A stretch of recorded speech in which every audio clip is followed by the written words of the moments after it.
Assalamualaikum warahmatullahi wabarakatuh. Nama saya Diki Darmawan. Saya akan menjelaskan tentang analisa tapak dari suatu proyek Pusdiklat dari perusahaan swasta media dan komunikasi massa. Pertama, saya akan menjelaskan tentang deskripsi tapak. Tapak berlokasi di Jalan Mongkafi 1 atau jalan asli. Posisinya hook di Cipedak, Jagakarsa, Jakarta Selatan. Yang dimana posisi tapak tersebut berada di posisi hook dan kondisi existing terdapat pepohonan saja. Terus juga terdapat dua jalan yang berhadapan dengan tapak, yaitu Jalan Muhammad Kafi 1 dengan jalan asli. Sehingga bagian depan fasad bisa menghadap ke jalan asli bagian selatan maupun Jalan Muhammad Kafi bagian timur. Tapak ini berhadapan dengan bagian utaranya itu dia berbatasan dengan permukiman warga. Di bagian timur jalan raya, kios dan permukiman warga. Terus di selatan itu ada jalan raya dan pertokan ruko. Di bagian barat ada gang kecil pas banget di sebelah side-nya ini dan permukiman warga. Terus lokasi terdekat dari site ini terdapat Masjid Jami Asia Kirin, jaraknya 60 meter dari lokasi site yang terlihat di gambar. Itu dia nomor 1. Di nomor 2 nya ini ada Pasar Timbul, di jaraknya itu 170 meter. Terus ada Fortuna Swalayan, jaraknya 210 meter. Terus nomor 4 itu ada pom bensin, jaraknya 210 meter juga. Nomor 5 ini ada sekolah SMK 63, 600 meter dari site. Nah, lokasi terdekat ini akan berpengaruh nanti dengan kebisingan dan kepadatan lalu lintas. Selanjutnya ada arah kontur menurun. Jadi kontur site ini dia posisi paling tingginya itu ada di Jalan Mokafi.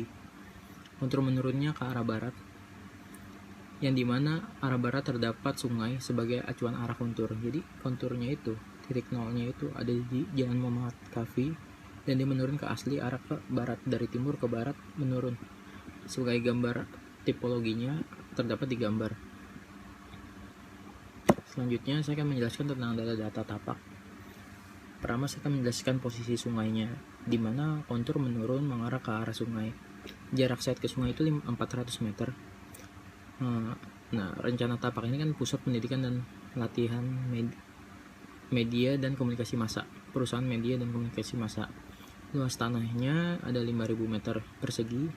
Terus ketinggian kontur posisi timurnya itu titik nolnya, itu posisi timur, dan di posisi baratnya itu min 7 meter, yang berarti memiliki total ketinggian kontur 7 meter. Terus untuk KDB-nya itu memiliki 50%. GSB-nya itu sisi timur 4 meter, sisi selatannya 3 meter, yang dimana dapat diperhitungkan dari as jalan ditambah dengan 1 meter. Rencana lantai nanti akan dibuat 5-7 lantai yang dibuat dengan konsep majemuk. Terus konsep SWOT ini saya akan menjelaskan tentang SWOT-nya pada tapak. SWOT itu kan strength, weakness, opportunities, treatment, yang dimana strength itu kekuatan dari tapak ini. Tapak sangat efektif, dekat dengan jalan raya. Terus juga tapaknya sangat strategis, mudah dikunjungi, berada di hook sehingga mampu memanfaatkan tampilan pada bangunan. Untuk weakness atau kelemahannya dari tapak ini, ada bagian yang menghadap timur, di mana akan menjadi jalur terbit matahari yang nanti akan terpancar langsung matahari pagi hingga sebelum jam 12. Berada di area padat yang menjadi efek bising. Terus juga opportunitiesnya, peluang dari set ini mampu menjadi bangunan yang dengan desain yang menarik perhatian karena berada di hook nantinya. Jadi untuk orang-orang yang lewat dari Jalan Kafi asli nanti kan dia terbuka, bangunan ini akan jadi peluang aksen dari jalan tersebut gitu. Jadi kalau melihat bangunan ini tuh jadi punya ciri khas gitu. Terus untuk threat, ancaman, akan menjadi kepadatan lalu lintas apabila ada kegiatan besar karena jalan raya tidak terlalu besar. Itu permasalahannya sih, ancamannya. Terlihat di nomor 1 view-nya yang saya jelaskan di gambar tapaknya. Nomor 1 dari arah utara, nomor 3 dari arah barat, nomor 2 itu di bagian pertigaannya, di area hooknya. Selanjutnya saya akan menjelaskan tentang analisa matahari, yang dimana analisa matahari itu kan sinar matahari berasal dari timur lalu ke barat. Unsur positif dari matahari adalah penerangan alami terutama di siang hari sehingga hemat energi. Terus unsur negatifnya dari matahari adalah radiasi panas dan terik yang menyilaukan. Biasanya sinar matahari berbahaya ini disebut dengan sinar UV, ultraviolet. Bangunan yang ada di sekitar site merupakan bangunan tingkat rendah dan sedang, sehingga bisa diasumsikan sinar matahari masuk ke site sepanjang hari. Untuk Indonesia berada di iklim tropis, maka intensitas sinar matahari perlu dibatasi untuk menciptakan kenyamanan bagi penggunanya. Nah, untuk dijelaskan ada di gambar, area timur ada di sisi kanan, barat di kiri.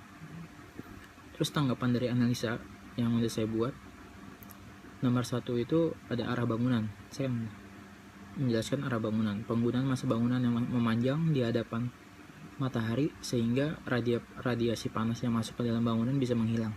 Jadi ini sinar matahari dari sini kita harus buat bangunan itu jadi memanjang. Jadi panas ke sini dia memiliki siklus dapat mereduksi panasnya itu hilang ya, semakin ke dalam. Karena kan bangunannya panjang dibanding dengan bangunan yang tipis, memanjangnya ke sana tapi mataharinya dari sini. Itu akan menimbulkan efek panas. Terus nomor 2 itu pohon-pohon di sekitar bangunan.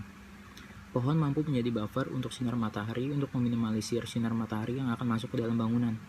Jadi pepohonan itu bisa jadi buffer juga, selain bisa untuk debu, bisa angin dan lain-lain, ini bisa buat matahari juga, buat mereduksi panas juga. Terus ada secondary skin atau sun shading, yang dimana udah kayak bangunan-bangunan sekarang udah mulai banyak menggunakan secondary skin. Penggunaan material untuk lapisan tambahan bangunan dapat dimanfaatkan untuk mengurangi panas matahari sebagai penutup sih, pelapis. Macam-macam sekarang udah ada yang pakai aluminium hollow, ada yang pakai ACP juga, ada yang mungkin yang masih pakai kayu. Terus untuk nomor 4 ada kolam atau pond. Kolam ini memiliki potensi mengubah panas matahari menjadi uap. Nanti uapnya jadi dingin gitu. Jadi di saat matahari memantulkan ke kolam, airnya kan pasti menguap. Nanti dari uapan itu terkena angin, itu akan terasa sejuk suasana di sekitaran. Terus ada cross ventilation, yang dimana ventilasi silang ini mampu meminimalisir suhu panas pada ruang yang terpapar sinar matahari sehingga udara panas bisa keluar dari ruangan.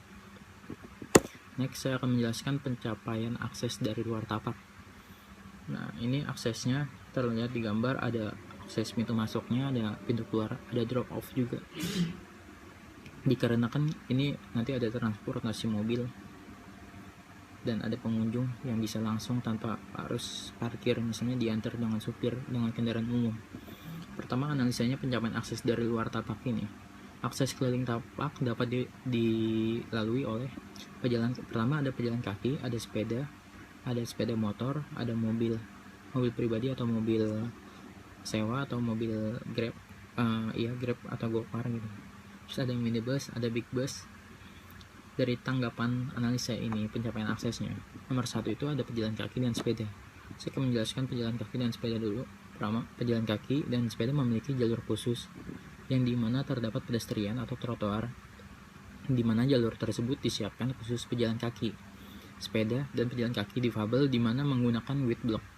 Seperti di gambar ini ada jalur khusus sepedanya, ada parkiran sepedanya, ada jalur khusus difabelnya, ada width blocknya, dan ini area gambar-gambar untuk siklus di pedestriannya.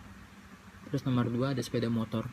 Perencanaan parkiran sepeda motor di mana dibutuhkan untuk 50 sepeda motor. Dengan itu menggunakan roof sebagai peneduh sepeda motor sehingga terkesan rapi. Nah, ini ada gambar untuk rekomendasi nantinya sepeda motor ada parkirannya seperti ini. Bisa dengan arah horizontal maupun bisa diagonal nantinya. Miring-miring. Terus ada mobil, minibus dan big bus. Penggunaan mobil, minibus, dan big bus di mana harus memiliki area besar. Dan disediakan juga beberapa roof sebagai peneduh mobil dan minibus. Untuk akses disediakan pula drop off sebagai akses langsung pendatang ke dalam bangunan. Seperti yang dijelaskan tadi di gambar. tapaknya.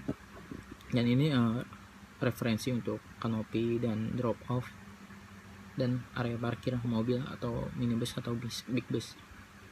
Selanjutnya saya akan menjelaskan tentang analisa kebisingan, yang dimana di sini area bisingnya itu terdapat dari kendaraan umum, dari masyarakat sekitar.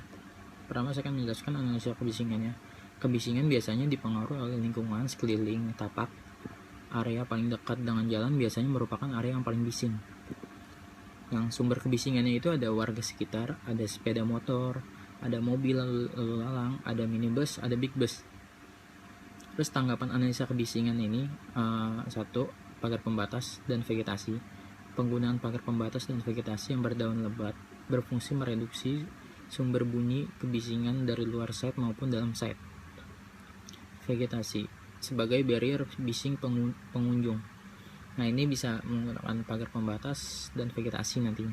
Bisa pagar pembatas itu kan ada buffer lagi biasanya, nanti di baliknya ada pepohonan. Terus nomor 2 ada sistem zoningnya itu. Masalah kebisingan juga dapat diatasi dengan sistem zoning. Fasilitas yang tidak membutuhkan ketenangan yang serta fasilitas penunjang diletakkan berdekatan dengan zona bising sehingga dapat berfungsi sebagai barrier terhadap fasilitas yang membutuhkan privasi tinggi. Ini terlihat ya, di bagian pinggiran itu area publik, terus semakin masuk ke dalam ada semi publik, dan di dalamnya itu ada privat. Terus untuk nomor 3 ada penempatan bangunan. Penempatan bangunan lebih ke dalam atau jauh dari jalan. Nah, ini yang dijelaskan tadi, di area depannya itu nanti ada buffer atau pagar atau tanamannya, nanti di dalamnya itu baru masuk ke bangunan. Itu solusinya. Terus ada penggunaan akustik untuk mungkin suatu ruang-ruang tertentu, seperti misalnya ruang ballroom, ruang rapat, ruang kelas, dan lain-lain. Nanti akan penggunaan bahan isolasi akustik pada ruang-ruang tertentu. Selanjutnya saya akan menjelaskan analisa angin. Dan ini analisa anginnya saya akan menjelaskan dengan angin dominan berhembus dari arah tenggara ke barat daya sepanjang tahun. Penempatan pohon dapat menghalangi debu yang terbawa angin ke dalam tapak. Terus angin mampu menjadi penyejuk dalam sirkulasi bangunan. Bangunan yang ada di sekitar site merupakan bangunan tingkat rendah dan sedang, sehingga bisa diasumsikan angin masuk ke site sepanjang hari. Terus Indonesia berada di iklim tropis, maka intensitas angin perlu dibatasi untuk menciptakan kenyamanan bagi pengguna. Kondisi angin di iklim tropis biasanya memiliki kecepatan angin yang relatif rendah dan cenderung lembab. Nah, ini seperti di gambar. Di gambar ini udah dijelaskan tentang arah anginnya dari bangunan ini. Jadi dia dari arah tenggara, dia menuju rada belok untuk ke barat daya. Terus tanggapan analisa angin, nomor satu itu ada sistem cross ventilation, memaksimalkan penghawaan alami tanpa mengganggu kenyamanan di dalam bangunan menggunakan cross ventilation. Terus nomor 2 itu membelokkan arah angin, penggunaan vegetasi sebagai upaya membelokkan arah angin dengan tujuan mengurangi beban angin pada bangunan. Nah, ini penggunaan vegetasi juga mampu ya, selain panas dia bisa menjadi membelokkan arah angin kan, kayak misalnya ada batang, ada pepohonan juga kan, dia pasti nabrak, dan ada belok-belok untuk mengurangi agar nggak langsung nabrak ke bangunan. Terus juga mengurangi polusi udara. Penggunaan vegetasi dapat mengurangi polusi udara dari asap kendaraan dan mengurangi kelembaban. Terus juga ada penggunaan ventilasi. Jadi pemberian ventilasi pada bangunan berguna untuk menciptakan kenyamanan termal melalui angin yang membawa udara alami ke dalam ruangan. Dan nantinya juga di bagian bawah tidak terlalu banyak penutup, jadi biar seakan misalnya ada kolom-kolom yang berdiri tegak dengan seperti contohnya misalnya ada pepohonan banyak, ya dia akan bertabrakan dengan kolom-kolom, nanti kan dia akan silang. Nah, terus di sini ada tautan lingkungan. Selanjutnya ada tautan lingkungan. Tautan lingkungan itu pengaruh terhadap peletakan massa bangunan. Pertama itu yang pengaruhnya ini ada pertigaan jalan. yang posisi hooknya. Dia ini mempengaruhi kepadatan lalu lintas dan akses pintu masuk. Harus lebih memiliki jarak minimal 20 meter dari pertigaan tersebut. Nantinya kayak untuk pagar masuknya itu harus ada jarak 20 meter dari hooknya itu, dari pertigaan itu harus minimal 20 meter untuk akses pintu masuk, untuk tujuannya meminimalisir kemacetan sih. Terus juga nomor 2 itu ada permukiman warga, mempengaruhi terhadap view bangunan. Mayoritas view lebih pada permukiman warga sekitar, karena memang benar-benar di saat ini sekelilingnya paling seberangnya itu di area selatan itu ada ruko, sisanya permukiman aja dan kios. Terus juga dengan nomor 3 ada sungai dan jalan tol. Ini pemanfaatan view sih. Di area barat, pada sisi barat terdapat view sungai dan tol sehingga mampu memaksimalkan view bangunan di bagian atas aja tadi. Nah, ini tanggapan tautan lingkungan. Pertama itu kan pertigaan jalan yang tadi dijelasin. Nah, ini gambarannya, posisi pertigaannya. Nah, ini gambar street view-nya. View diarahkan ke pertigaan jalan sebagai point of interest nantinya. Memanfaatkan posisi hook sebagai aturan juga untuk pintu masuk dan keluar dibuat 20 meter dari pertigaan sehingga meminimalisir kepadatan lalu lintas. Terus juga ada nomor 2 permukiman warga. Mayoritas view pada bangunan akan menghadap ke permukiman warga sehingga akan menunjukkan view yang sangat luas melihat pemandangan Jakarta dan sekitarnya. Nah, ini view yang mayoritas ya, nanti jadi di bangunan kemungkinan di lantai 3 dan 4 itu akan view-nya ke permukiman warga. Terus nomor 3 itu sungai dan tol. Nah, ini view yang mungkin bisa diambil untuk ruang-ruang tertentu nantinya. View pada bangunan lantai atas di sisi barat akan menunjukkan sungai maupun jalan tol yang dimana tidak ada pengaruh negatif terhadap bangunan sebenarnya, tetapi dapat memunculkan pengaruh positif yang dimana view menimbulkan rasa tenang nantinya. Di saat kita view atas, kita tidak bisa melihat jalan tol, bisa melihat sungai, karena di view bagian barat itu di permukiman aja, nggak ada bangunan-bangunan tinggi. Selanjutnya saya akan menjelaskan tentang zoning, kesesuaian dengan zoning tapak nyatanya. Kan sebelumnya kita udah buat masalah zoning dari analisa sebelum kita dapat tapak. Nah, zoning ini adalah peta atau pemaparan ringkasan dari seluruh hasil proses analisis yang memberikan masukan pada konsep desain. Zoning biasanya memperlihatkan dalam bentuk denah penguploadan atau denah penguploadan dalam tapak.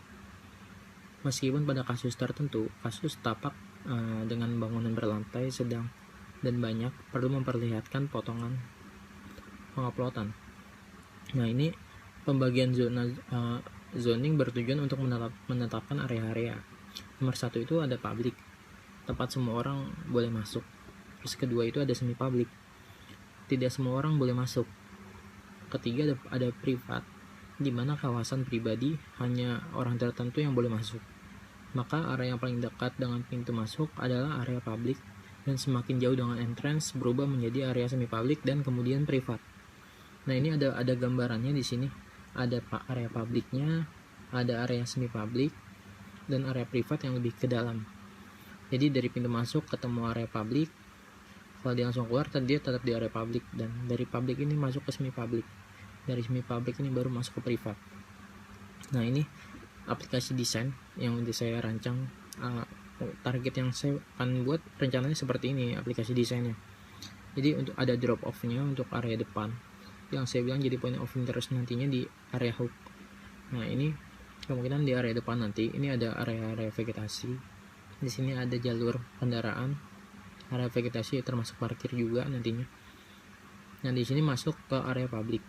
Dari area publik ada semi publik dan privat masuk dalamnya. Selanjutnya saya akan menjelaskan tentang konsep sirkulasi pencapaian. Nah, jenis sirkulasi pencapaian tapak. Nomor 1 itu ada main entrance, pintu masuk, pintu keluar. Terus nomor 2 itu ada side entrance, pintu masuk kegiatan servis, yang dimana nanti jadi loading and unloading. Terus jenis pelakunya ini, nomor 1 ini ada akses kendaraan bermotor, mobil dan bus. 2. Akses pejalan kaki. 3. Akses penyandang disabilitas. 4. Akses emergensi atau mobil pemadam, ambulan. dan lain-lain. Nomor 5, akses loading unloading. 6, akses sampah dan servis. Terus ini jenis pencapaian bangunan ini terdapat jenis frontal, yang dimana pencapaian langsung mengarah ke pintu masuk melalui jalan lurus dan aksial. Ini frontal itu langsung ketemu gitu.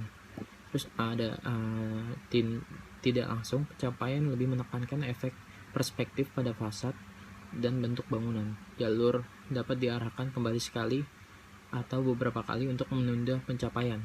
Nah, nanti ini ada pencapaian tidak langsung juga, dan di sini ada pencapaian spiral, yang dimana artinya melambatkan pencapaian dan menekankan bentuk 3-dimensional bangunan sementara kita bergerak di sepanjang kelilingnya. Terus juga nih, hal yang perlu diperhatikan nantinya, nomor 1 itu mudah dijangkau oleh kendaraan umum atau pribadi. 2, mudah dikenali dari jalur utama. 3 itu menghadap langsung ke jalur utama agar mendapat nilai ekspos terbesar. 4, menyesuaikan dengan arah pergerakan lalu lintas.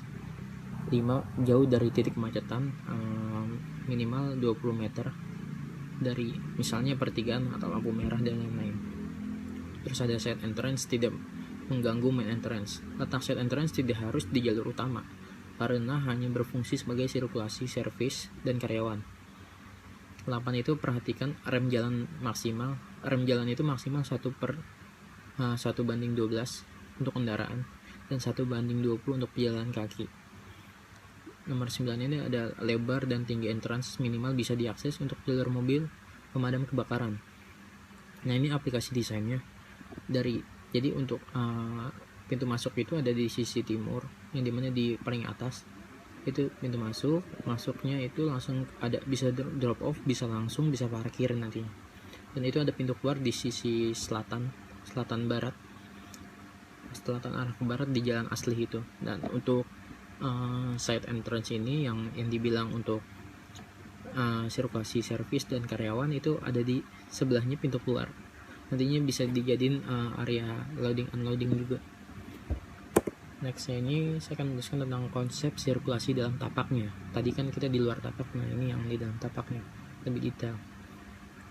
Nah, selanjutnya ada sirkulasi dalam tapak, dibedakan menjadi nomor 1 itu ada sirkulasi pejalan kaki, ada sirkulasi sepeda, ada sirkulasi kendaraan bermotor, ada bermotor, mobil, dan bus. Terus nomor 4 sirkulasi barang. Terus pola-pola jalan atau sirkulasi. Nomor 1 itu polanya itu ada linear. Semua jalan pada dasarnya adalah linear sebenarnya. Akan tetapi yang dimaksud di sini adalah jalan yang lurus yang dapat menjadi unsur pembentuk utama deretan ruang. Nomor 2 itu ada radial. Radial itu pola sirkulasi radial, memiliki pola jalan yang berkembang dari atau menuju suatu pusat, bercabang gitu ya. Terus ada 3 spiral. Pola spiral adalah suatu jalan menerus yang berasal dari titik pusat yang berputar mengelilingi dan bertambah jauhnya dari titik pusat tersebut. Terus ada nomor 4 ada network atau pola grid. Pola sirkulasi network atau jaringan terdiri dari beberapa jalan yang menghubungkan titik-titik terpadu dalam ruang. Terus nomor 5 ada campuran. Campuran ini suatu bangunan biasanya memiliki suatu kombinasi dari pola-pola yang sudah disebutkan di atas. Akan tetapi untuk menghindari terbentuknya orientasi yang membingungkan, dibentuklah aturan urutan utama dalam sirkulasi tersebut. Terus juga ada hal yang perlu diperhatikan. Nomor 1 itu kualitas, aman, fungsional, efisien, dan menunjukkan arah tujuan dengan jelas. Nomor 2 itu ada estetika. Sebuah jalan dapat dibuat lebih menarik dan tidak monoton dengan pengaturan pencapaian bangunan serta pengaturan pemandangan dan vista. Nomor 3 ada kecepatan. Faktor yang harus dipertimbangkan dalam hal ini adalah letak tikungan-tikungan, percabangan, kecuraman, tipe kekerasan yang dipakai, serta lokasi titik-titik pusat yang dilalui jalur tersebut. Nomor 4 ada pengambilan titik-titik pencapaian. Detail-detail ini dapat berupa pengalih perhatian dalam bentuk fisik ataupun simbol-simbol yang efektif untuk mengurangi laju kendaraan. Dan ini ada aplikasi desain yang sudah saya rencanakan. Dan benar seperti yang tadi, ini ada area pintu masuk, pintu masuk kendaraan. Ini warna kuning ini untuk kendaraannya. Ini pintu masuknya, dia bisa langsung ke arah keluar, bisa ngedrop pendatang lewat drop off, bisa juga langsung masuk ke area parkir, yang dimana digabung dengan area vegetasi. Nah terus ada area pejalan kaki, ada jalur pejalan kaki yang warna biru laut ini. Dia masuk ke area publik, dari area publik di dalam ada area semi publik nantinya. Nah ini ada inner court juga di dalam semi publik ini. Nah dia bisa langsung keluar juga di sisi jalan asli, jadi masuk dari jalan Muhammad Kahfi bisa langsung ke jalan asli. Nah ini ada buat loading unloading buat jalur barang, ini warna ungu, yang dimana di set entrance ini ada di sebelah jalur pintu keluar. Selanjutnya saya akan menjelaskan tentang konsep parkir. Nah ini parkir ini adalah keadaan tidak bergerak suatu kendaraan yang bersifat sementara karena ditinggalkan oleh pengemudinya. Ini sumbernya dari Nawawi, Sherly Novitasari 2015. Nah ini jenis-jenis pola parkirnya, dari ukuran-ukuran mobil. Ini juga sumbernya beberapa yang dari data arsitek, kayak seperti mobil 2,5 meter kali 5 meter untuk satu mobilnya untuk area parkirnya. Nah ini ada sistem tentang interlocking layout, miring. Terus ada parkiran motor, ukuran motor. Di sini ada parkiran mobil yang miring. Nah ini ada pola layoutnya dari siklus keluar masuknya, dan ini ada entrance, ada post exit traffic light-nya, terus ada area CCTV barrier-nya untuk standarisasi pos masuk dan keluar. Nah ini ada hal-hal yang perlu diperhatikan pada waktu desain area parkir ya. Nomor 1 itu ada waktu pemakaian lokasi parkir, terus juga ada kapasitas atau daya tampungnya. Kan yang dijelaskan dari tornya itu 50 sepeda motor, 50 mobil, 5 bis besar. Nah itu harus diperhitungkan juga untuk kapasitas daya tampungnya, jangan sampai kekurangan dan jangan sampai kelebihan banyak. Terus untuk standar keamanan lokasi, keberadaan penerangan, terus bentuk area parkir. Nah bentuk area parkir ini juga berpengaruh juga ya, karena kan area parkir ini jangan sampai terlalu besar tapi nggak memanfaatkan banyak kendaraan gitu yang harus diparkirkan. Nah selanjutnya ada konstruksi parkir, terus ada 7 fasilitas pelengkap parkir. Nah ini perhatikan fasilitas parkir seperti kanopi, nantinya ada jarak pejalan kaki, jarak kenyamanan, penyandang disabilitas. Nah ini ada untuk fasilitas seperti kanopi untuk mobil, ini untuk parkiran motor. Nah ini untuk parkiran sepeda ada kanopinya juga, untuk kayak gimana sistem parkiran sepeda, motor dan mobil. Nah untuk kita harus nyediain parkiran disabilitas juga. Nah ini aplikasi pada desainnya nih, area parkir saya buat di area vegetasi, area depan, yang dimana nanti memfokuskan ke pintu masuk utama di area depannya. Dari sisi Muhammad Kahfi bagian utara, masuk bisa parkir, bisa lanjut, terus lanjut keluar lagi dan ketemu jalan asli. Nantinya keluar ketemu pertigaan lagi, bisa kembali ke jalan Muhammad Kahfi lagi. Selanjutnya saya akan menjelaskan tentang konsep ruang luar dan inner court, yang dimana ini konsep perancangan ruang terbuka. Nantinya ini ruang terbuka, ada ruang terbuka aktif seperti lapangan olahraga, ruang tunggu, amphitheater, dan kolam atau pond. Biasanya kolam-kolam ikan yang ada di dalam inner court nih, aksen kolam sih, penenduh suasana aja sebenarnya. Terus ada ruang terbuka pasif, itu ada taman atau penghijauan nantinya di area vegetasi depan, kemungkinan dibuat dan lain-lain. Nah di sini ada juga konsep perancangan elemen-elemen tapak di sekitar masa bangunan yang mendukung. Jadi ini sebagai elemen dukungan aja di elemen tapak. Nantinya ada lampu, rambu-rambu, tanaman, tempat duduk, bangku, dan inlet outlet dan lain-lain, pajangan-pajangan yang gimana biasanya kalau zaman-zaman sekarang jadi spot selfie gitu lah, tempat santainya. Nah di sini ada inner court juga. Inner court itu pengertiannya adalah menghubungkan 2 atau lebih bangunan dengan ruang terbuka. Jadi nantinya kan ini kita proyek ini akan dibuat bangunan majemuk, kemungkinan bisa 2 atau 3 bangunan, yang dimana nanti di tengah-tengahnya ini jadi point of interest dari tapak tersebut. Jadi dari point of interest ini, dari inner court ini bisa bertujuan langsung ke bangunan 1, bangunan 2, dan bangunan 3 nantinya. Nah, ini untuk aplikasi pada desain. Jadi aplikasi pada desain ini di area warna putih ini, coklatnya ini sebagai area ruang luar dan inner core. Jadi aplikasi pada desain ada ruang terbuka, ada amphitheater yang bulat di dalam, di area semi public. Ini ada lapangan bola, lapangan basket ya, inner court. Masuknya di area inner court. Terus di bagian depan vegetasi itu yang mungkin bisa ditambah dengan pajangan-pajangan, simbol-simbol dari perusahaan juga. Terus ini bangku-bangku taman gitu. Nah, dimana ini juga udah dapat terlihat untuk bayangan untuk tapaknya nantinya. Jadi untuk area publik dia beneran di area paling depan, dimana dia akan rada sikunya juga nanti akan dibuat rada fillet, dimana dia akan menjadi point of interest dari bangunan tersebut. Nantinya akan dibagi 3 masa, diantaranya ada mungkin kemungkinan ada area lebih ke pendidikan, ada area penginapan, dan ada area studio nantinya, atau ballroom dan lain-lain.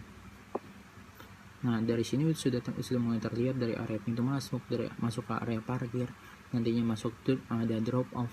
Nah, sini ada area publik yang nanti akan didesain dilanjutnya di area di bagian perancangan nantinya. Nah, ini area privat kenapa dibuat belakang, karena kan kita menjauhkan area kebisingan. Ya, oke. Selanjutnya saya akan melanjutkan dan menjelaskan dari aplikasi desain. Dan di sini udah terlihat dari eksis tiap bangunan, tiap gedung, tiap bagian-bagian. Di sini juga aplikasi desain hasil dari analisis memiliki 3 bagian gedung, diantaranya terdapat gedung 1, gedung 2, gedung 3. Di lain itu dilengkapi juga dengan inner court berupa amphitheater, ada kolam renang, ada lapangan juga. Nah, untuk fasad bangunan nantinya akan terfokus pada bagian hook. Jadi dari area hook ini ada point of interestnya bagian fasad ini nanti. Dan area parkir kendaraan berada di area depan side, yang dimana posisinya terletak di area kebisingan. Nah, di sini area parkir pas banget di pinggiran jalan. Dari pinggiran jalan itu nanti di buffer dengan pagar, baru langsung ke parkiran. Nah, di sini juga terdapat view-nya. Pertama, yang di bagian ini nomor 1. Ini view dari sungai, dari arah barat. View-nya rada belok gitu. View-nya ke arah parkiran, ngambil ke garden. Fokusnya sih bangunan-bangunan yang dari barat biar terlihat jelas. Nah, selanjutnya ini view 2, nomor 2, biar kelihatan. Ini tuh 2 tuh dari arah tenggara sebenarnya. Yang ini sebenarnya barat laut. Ya, barat laut. Di sini tenggara diambilnya. Nah, ini view-nya juga untuk memperlihatkan tentang isi di dalam bangunan itu. Ini kan konsepnya majemuk, dan saya pengen nunjukin di dalamnya itu ada apa aja. Nah, itu terdapat ada inner court, ada pepohonan dari existing juga, ada 2 pohon, terus 1 ada kolam renang, dan 1 lagi ada lapangan. Ya, untuk selanjutnya ini ada set 3D. Di sini udah ada bentukan gubahan massa, yang dimana bagian gedungnya ini akan tertutup di area inner court. Gubahan massa ini saling kayak diambil saling melindungi gitu. Jadi di tengah-tengahnya itu baru area gubahan massa. Dan buat akses ke dalamnya itu yang 1 itu nanti ada dari resepsionis, yang kedua dari garden biasa, yang di atasnya nanti ada semacam plaza lah nantinya. Nah, dari sana bisa untuk area yang paling tinggi, menara paling tinggi ini nantinya akan dijadiin asrama, dan sisanya ini nanti akan gedung 1, gedung 2-nya akan dijadikan sebagai gedung ballroom. Terus 1 lagi ada area studio pelatihannya. Dan di dalam sini kan ada konsep dari amphitheater sebagai sisi dalamnya. Terus ada taman, Di dalamnya ada landscape, terus ada lapangan dan kolam renang. Sisanya di area luar, area parkir sepeda, parkir motor, mobil, bis. Sekian.